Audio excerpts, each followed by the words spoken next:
How you feeling? I feel good. Yeah. It's kind of odd being on the other side, but. How is your podcast going? I think we have 105 subscribers. Amazing. So it's just fun. Yeah. It really is. I mean, just being able to talk to people and I talk to vendors and customers, but then I talk to local people in the community. Yep. And it's just, I don't know, I enjoy it. It's fun. I love watching your confidence go, woo, versus before. Scott, so what did your life feel like before working with me? What was your day-to-day experience and how has that changed? I would say for me, it was chaos. It was the pressures of corporate life, the pressures of not really knowing myself even and not realizing it, and just sad, tired. I'm still tired, but and it but no longer sad. No, well, not as much, right? I mean, we're all sad sometimes, but and at one point, feeling lost and broken and just not knowing what to do, and then just finding you and working with you, it was crazy because it was completely different. Yep. Than what I was used to. You were such a newbie to the space. Bless you. Yeah, I mean, so left field. You were so brave, so brave. And I used alcohol. Yep. To numb all the, childhood trauma, the, not knowing how to deal with things. I was emotionally closed off, even though I, love my family there, but not present. And then to, start working with you and just find, whoa, there's a different way. You don't have to feel this way. You can change things. It was enlightening and scary, but it's been beautiful. May I ask, how did it affect your life in other ways before working with me? Basically, to me, I didn't even know who I was or what I should do or how I should act or I acted like the world programmed me to. The expectations of what a man should be or should do. And what is that? Not feel, not care, just carry on, rub some dirt on it and move on. Okay. And, not have feelings, don't care about things.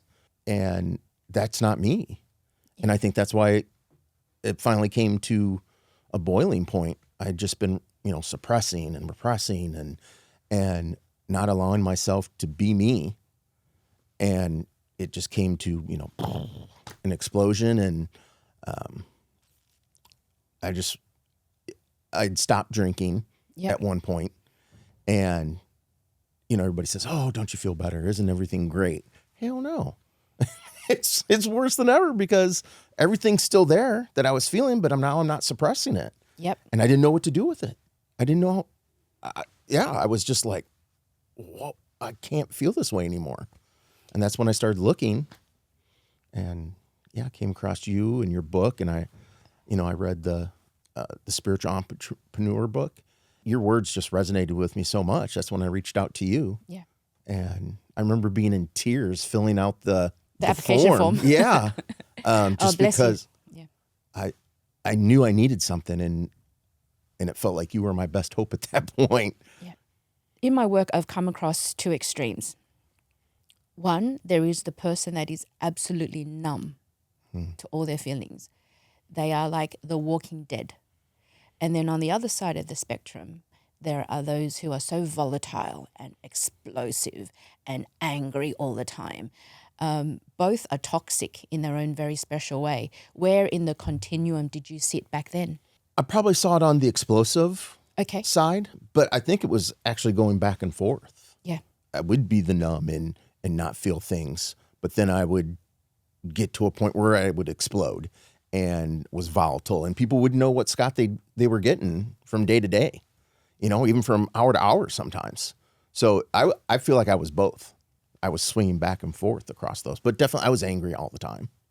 Yeah, I know that feeling.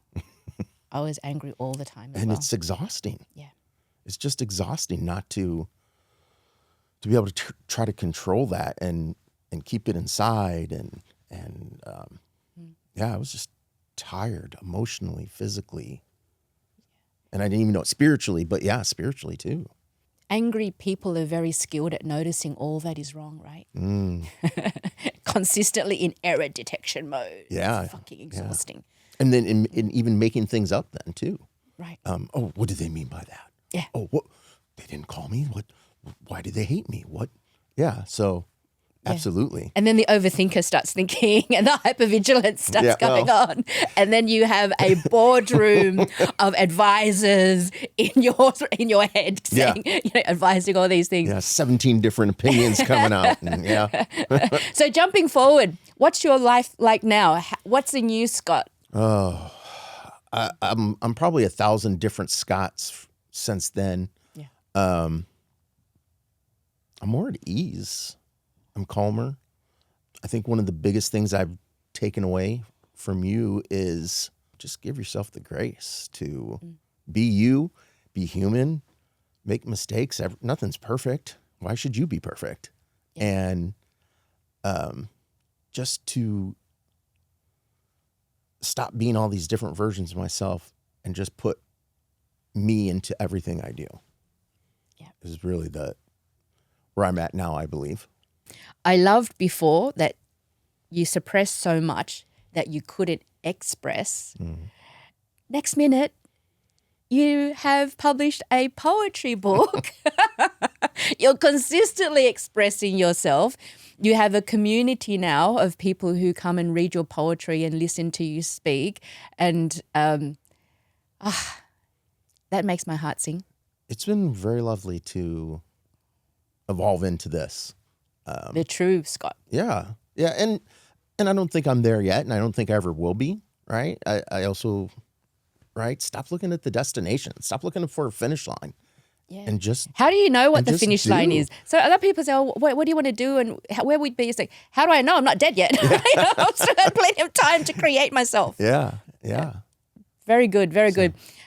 Who has benefited the most from your transformation, Scott? Everyone around me. I think my family. I'm calmer. Discuss things now. Yeah. Even when it's a difficult discussion. Very rarely does my temper flare too much. I mean, it still does. Again, I'm human. Yeah. But it's being able to just discuss things. Hey, this is how I feel. I don't know what you meant by that, but this is how I feel after that. And so I think for them, again, they also didn't know what version of, the husband or father they were going to get. And I think I think that's tamed down a little bit, and I'm more consistent in who I am, less peaks and valleys. Yep. So, and it's been the same at work. Instead of exploding on people or kicking boxes across our warehouse in anger, it's more discussions and, okay, how do we fix it? How do we not have that happen again? So more emotional mastery. Was there a moment in time, Scott, where it was undeniable that you had transformed? I really can't put it on one moment. I think it was different, just a multitude of moments that added up to just one day me realizing, I'm not the same person anymore. Yeah, high five. Right? We don't do this work to stay the same, do we? No. People do this. I didn't know that either. Yes. Right? So. Yes. So it gets to the point where you do the work and everything's different, and then people freak out and I don't feel the same. And that's the tipping point, right? Because people think I don't feel the same, and then they give up. And then I have to remind them, but you don't do this work to stay the same. This is not when you run away. This is when you lean in. And I remember when you first started, and from doing Numinous to doing Evolve the Continuity Program, and you'd get so frustrated because you weren't at the same level as everyone else who'd been with me for 10 years. Yeah. And I would say, Scott, pace, race, space, grace. Yeah. You're running at your own pace because you live in your own space. So you got to run your own race. So give yourself some fucking grace. Yeah. Yeah. And I didn't understand what the hell you were talking about. Of course not. And I'm like, what does that mean? Why can't I just be better? And yeah. And it's so fun. And then I'd say, it'll land when it will land. I was just going to say. And then one day it landed for you. Yeah. And that would drive me crazy, right? It'll land when it lands. What is that? I don't understand. What do you mean? And then when it does, you go, oh, okay. It's when I saw you the other day, and we'd parted ways. I was getting in my Uber, and I was like, I finally get this whole live life by design. Yeah. And I don't remember exactly how you said it. Yeah. But live your life by your design. Do it the way you want to. And I love that. That was one of those moments, right? Where it just lands and you're like, holy shit, I'm doing that. Yay! Yeah. I'm in Australia with my daughter, going to a crazy party. Even back home, I'm doing things that now speak to me. Yeah. I'm becoming more aligned with what resonates with me, what moves my emotions, which has probably become one of the most important things to me. Yeah. Well, it's in your work now, right? Yeah. In your expression. I remember the day you rang me. You were in your car and you said, I just needed to ring and let you know that for the first time in my life, I love myself. Mm-hmm. Yeah. Yeah, it's crazy, right? I mean, why should people feel that way? Why? Again, I'll be eternally grateful to you. You're, the world needs you, and you deserve to love yourself, Scott. You forget how. You forget that it's okay. And it's been amazing. And I've told you a million times, you've changed the trajectory of my life, where you were instrumental in it, right? I'm going to take credit for it too. You should. It's life-changing, and it's beautiful, and I would not change a thing. And I love you so much. I love you so much too. I remember. Now you got me crying, and it's okay. So what have you learned about yourself and leadership in your work, in your family, in leading yourself? Oh. How's that changed? I think the biggest thing is the calm part, the not being as volatile and constructively expressing myself. A bit more mastery. Yeah. Mastering my emotions a bit more, to be able to communicate in a way that people listen then. Yep. And how has that transferred into your creativity, your poetry? I was so proud when I was online and you had that room full of people to come and listen to your poetry. Amazing. I was blown away. There was like 60 people in the room. Well done. And yeah, that experience was amazing. To have a room full of people applauding you, and you know more than, anyone, but I mean, it's kind of a high that you're like, oh, yeah, I kind of like that. It's allowed me to live my truth. Yeah. And who knew? Yeah. Scott the poet. I mean, there was a part of me that knew it. I love that. Right? That's why I wanted to be when I was in middle school and in high school. I wanted to be a writer and publish books. And so never give up, right? I mean, I remember when you first mentioned it, it's like, well, write then. Write to me. I'll read it. And then next minute, amazing. I just started sharing it and posting it. And really it was trying to give back to people. Yeah. Because I felt so terrible and so horrible inside. I don't want other people to feel that way. And really it's up to them, right? But with the hard work and intention and action, you can change things. Yeah. And if somebody is where I was, can change things, anybody can. Really, anybody can with the proper help and guidance. Yeah. So how has your leadership changed? Because you own a factory. How many workers do you have? I think we're up to 14 or 15 employees now. Yeah. Yeah. And how has your leadership changed in the workplace, in the home? Leadership of self? Again, it's calmer. it's looking for solutions instead of blaming. Yep. And why'd you do that? And why did this happen? And what's wrong with you? Is that how you were before? Yeah. Tyrant Scott. Sure. Yeah. Well, and instead of just walking through all those feelings, I'd let them build up and it would explode into, and when you're screaming at people, they're not listening. They're not getting it. So it's calmer, more directed conversations towards a goal, towards a solution. How are we going to get better? How are we going to try to prevent this from happening? What is our main goal? Serve our customers. Well, how are we going to do that? And at home, what's our main goal, right? Happy life, to do beautiful, wonderful things, to lean into everything you love. Yeah.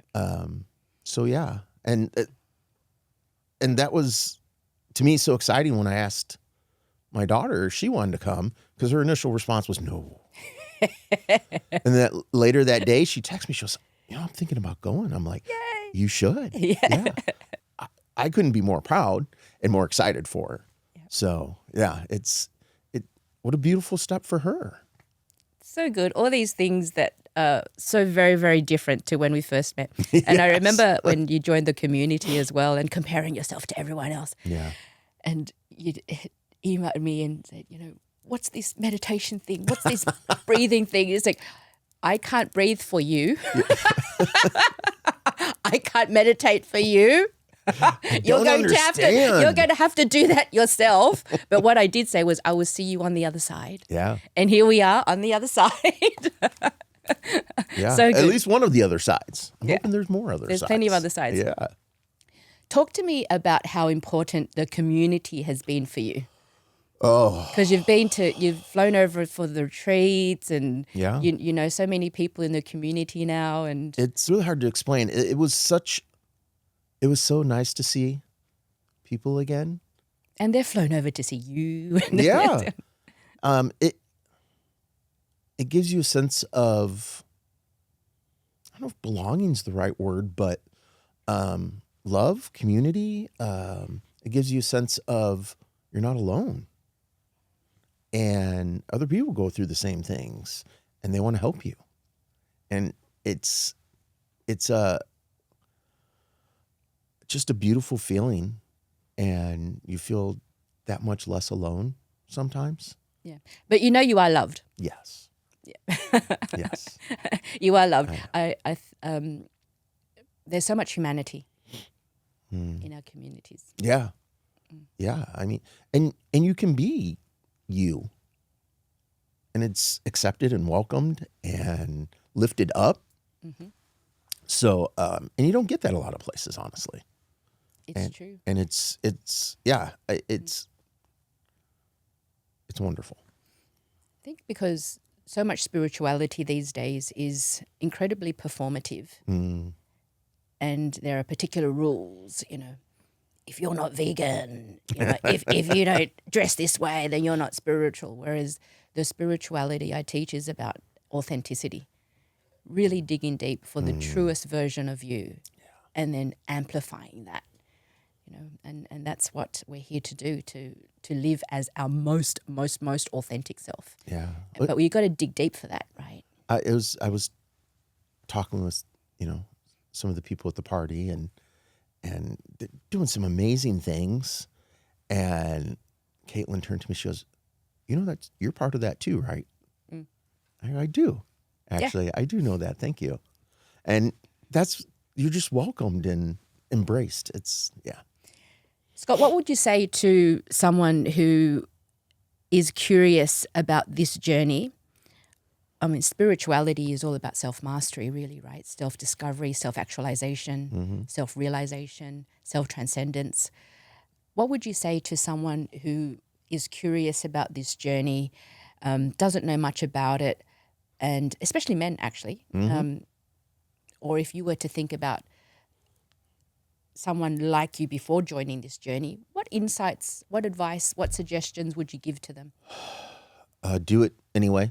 Despite your doubts, your fears. What's going to be the bigger pain, the bigger hurt, to continue the way you are, or to step into something new and unknown which is scary, but so much possibility. And how much fun is it? Yeah, well, it is fun. And let's be honest, it's not always fun. Yeah. I mean, that long, dark night shit is pretty painful. Yeah. But the other side, pretty fucking beautiful. Yep. Yeah. You do the work, you get the pay. Yeah. And if you get the pay, you get to play a very different game of life. Yeah. Yeah. And I'm still exploring that and learning that. Yeah. And it's wonderful.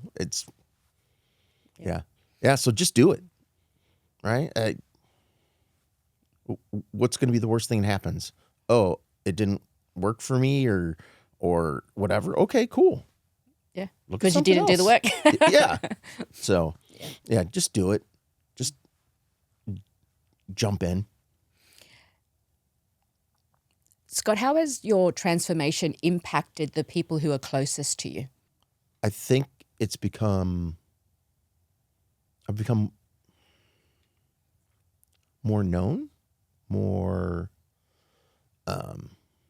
reliable, more consistent, and I believe they know me better because I've been more authentic and I've been more transparent, and it gives them the opportunity really to get to know me and me to get to know them better instead of just from my old perspectives of, lack and anger and, like you said, always looking for what's wrong. Yeah. What's some of the feedback or feed forward you've been given? What's some of the responses? I'd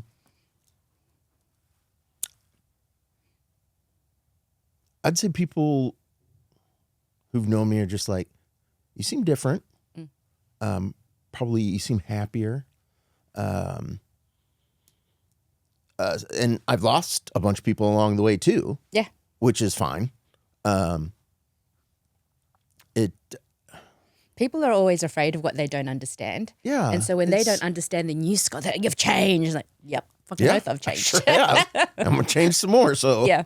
Yeah. And if you don't want to be around that, that's fine. I'm going to throw this question to Tegan. Tegan, how has your father's transformation impacted home life and your relationship? I think it's really helped. He's around the house a lot more. Like before, he used to be like a workaholic and always at work, and it's nice now seeing him around the house and getting to experience more moments with him and have like him around more as like a support area. Just having him around. Amazing. So you're at home a lot more? Yeah, I would say that it was, nothing was ever good enough at work. Not, okay, we did something great. What's next? I didn't enjoy things. And I had bought into that whole, you have to grind. Yeah. You have to, just work until you're exhausted and in tears and, even though men don't want to admit that. And if you weren't miserable, you weren't successful and you weren't putting the effort in. And I came, to the conclusion that fuck that. How does that even make sense? Yeah. If you put the systems in place and have the right people and treat them the right way, you don't need to be there as much. You don't need to work that much. And money's nice and all, but to me, it's a tool for freedom to do what I really want. And yeah, it just, I don't even know how to explain it. It's there's another way of being. Yeah. Yeah. And then when you get a taste of that, yeah, it's just what it's meant to be like. Right. And listening to the outside voices so much and the outside chatter and the, which is a bunch of, maybe it works for you guys, but I think you're lying when you say it does. Yeah. And I don't want to do it that way. Yeah. It doesn't align with me. It doesn't align with who I am and how I want to treat people and the kind of person I want to be. So I started doing things my way. The better way. My way. I don't know if it's better, but it feels better to me. Yeah. Yeah. It is the better way, Scott, FYI. We're not afraid to grind. We just don't want to grind all the time. Yeah. There's a time and a place. Yeah. Sure. Yeah, we have Absolutely. businesses, we have people we're responsible for, but we don't want that to be the only thing. No. And if you teach that to your employees, Yeah. I mean, you're passing down a legacy of just more sorrow and upset and anger and Yeah. yeah, it's all right. And trust me, employees don't look at a boss like that and find them inspiring. Yeah. Yeah.